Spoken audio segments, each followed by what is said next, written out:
ایسا بدگو فحش گفتگو کرنے والا بد اخلاق انسان کہ جس کی زبان سے خیر نکلتی ہی نہیں، ہر وقت گالی ہے زبان پر، مذاق کے نام پر فحش گوئی ہے، لین دین یا کسی کے ساتھ کوئی بات ہو جائے تو دوسرا بندہ اپنی عزت ہی نیلام کروا کے جاتا ہے، یعنی اس کی زبان سے خیر کی بات نکلتی ہی نہیں۔ ایسا بد اخلاق انسان یہ بھی جہنمی ہے کہ زبان انسان کو جہنم کے گڑھوں میں سے ایک گڑھے میں لے کر جائے۔ آپ صلی اللہ علیہ وسلم نے فرمایا تھا کہ دو چیزیں ہیں، اگر ان کی تم مجھے ضمانت دے دو میں تمہیں جنت کی ضمانت دیتا ہوں۔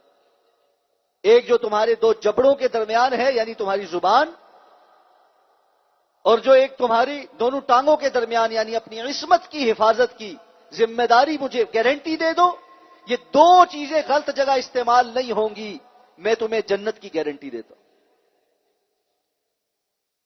آپ صلی اللہ علیہ وسلم نے فرمایا تھا ہر صبح تمام اعضاء اس زبان کے آگے ہاتھ جوڑتے ہیں اور کہتے تو سیدھی رہی تو ہم بھی سیدھے رہیں، تو ٹیڑھی ہو گئی تو ہم بھی ٹیڑھے ہو جائیں۔ حضرت ابوبکر صدیق اس کو مروڑ تروڑ رہے ہیں۔ پوچھنے والے نے پوچھا یہ آپ کیا کر رہے ہیں؟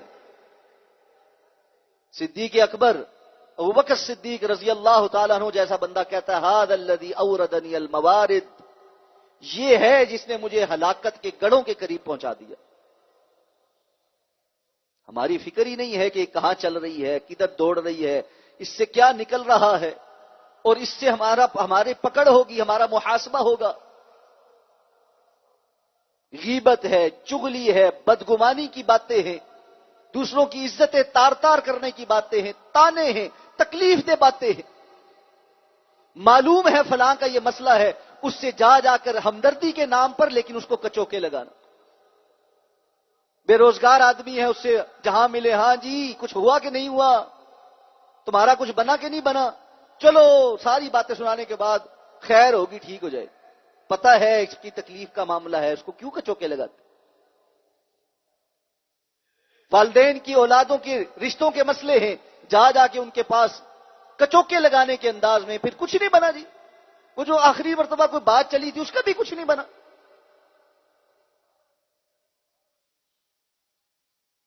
شادی شدہ جوڑوں کے پاس جا جا کے ان سے یہ باتیں کرنا بڑی ہمدردی کے ساتھ، بیٹا ابھی تک کوئی خوشخبری نہیں، اس کے اختیار میں ہے۔ اس قسم کی باتیں جو دوسروں کو تکلیف پہنچاتی،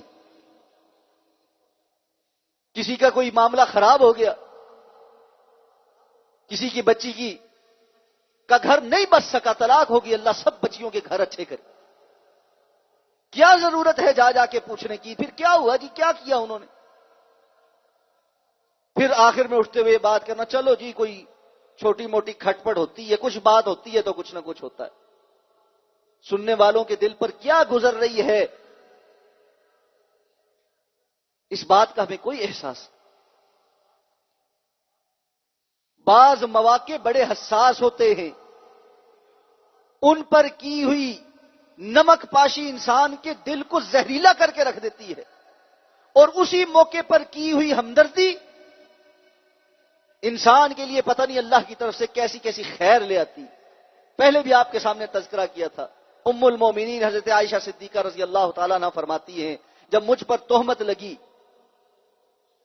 اور میں بہت غمگین تھی، انصار کی ایک عورت میرے پاس میں گھر میں آئی، زبان سے اس نے کچھ نہیں کہا، بس میرے گلے لگ کے بہت روئی، اور ہم دونوں بہت روئیں۔ کہنے لگی اس عورت کی اس وقت کی وہ ہمدردی مجھے کبھی زندگی میں نہیں بھولی۔ کچھ بات تو نہیں کہی اس، بس ایک جیسچر تھا کہ یہ موقع آ گیا ہے، اس میں نمک پاشی کرنے والوں میں سے نہیں۔ یہ زبان کے جو تیر ہم صبح و شام چلاتے ہیں اللہ کے ہاں نوٹ ہو رہے، اور جو بندے اس میں حد سے بڑے ہوئے اللہ کے رسول نے فرمایا یہ جہنمیوں کی نشانیوں میں سے ہے۔ اللہ ہم سب کو سمجھ کر ان نشانیوں سے حفاظت کرنے کی اپنے آپ کی توفیق عطا فرمائے۔